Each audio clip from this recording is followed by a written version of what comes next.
వీళ్ళు యాక్చువల్గా చేసిన ప్లాన్ ఏంటంటే ఆ సుమంత్ని ఇంటి దగ్గర అదుపులోకి తీసుకుపోయి 4 అన్ని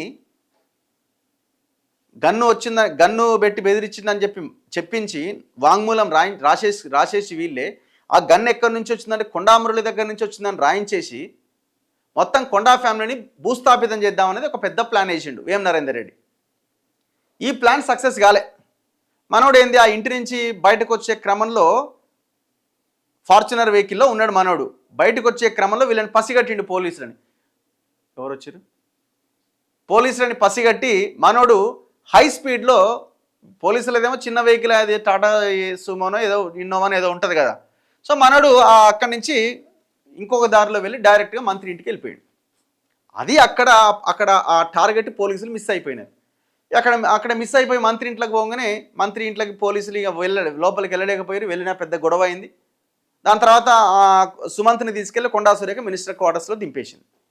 మినిస్టర్ క్వార్టర్స్లోకి వాళ్ళు ఎంటర్ కావడానికి వీల్లేదు. మినిస్టర్ క్వార్టర్స్లోకి ఎంటర్ కావాలంటే గవర్నర్ పర్మిషన్ తీసుకోవాలి. గవర్నర్ పర్మిషన్ తీసుకోవాలంటే గవర్నర్ అన్ని డాక్యుమెంట్స్ అడుగుతారు. ఎఫ్ఐఆర్ ఏంది, ఇది ఏంది, అదేందని. మరి ఏ ఎఫ్ఐఆర్ చూపిస్తారు? మళ్ళీ అప్పుడు కూడా మళ్ళీ గవర్నర్ ఆ క్వార్టర్ ఎవరిదైతే ఉందో వాళ్ళని అడుగుతారు. మరి మంత్రి గారు మీరు ఇట్లా మీ దగ్గరికి పోలీసులు వస్తున్నారు, మీ ఇంట్లో ఎవరో ఉన్నారట అని అప్పుడు అడిగిన తర్వాత మళ్ళీ వాళ్ళ పర్మిషన్తో వాళ్ళు ఎంటర్ కావాల్సి, ఇదంతా పెద్ద ప్రాసెస్. ఇప్పుడు అట్లా ఆగిపోయింది. ఎందుకు అరెస్ట్ చేస్తున్నారంటే కథ అది వ్యవహారం. ఇప్పుడు రకరకాల కారణాలు ఉన్నాయి దీంట్లో.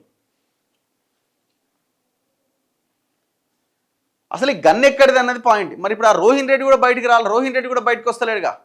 మరి గన్ను పెట్టి నిజమా కాదా అనేది ఆయన కూడా చెప్పాలి కదా. ఆయన ఒక ప్రెస్ మీట్లో అయిపోతే ఈ గన్ను ఉందా లేదా అని. ఇప్పుడు ఆయన గన్ను లేదంటే సుమంత్ బయటపడతాడు. ఇది గమ్మతున్నది ఇక్కడ. ఎందుకంటే రోహిన్ రెడ్డి పక్కనే ఉన్నాడు కదా. ఇప్పుడు గన్ను లేదు అని రోహిన్ రెడ్డి చెప్పిండు అనుకో, సుమంత్ సేఫ్ అవుతాడు.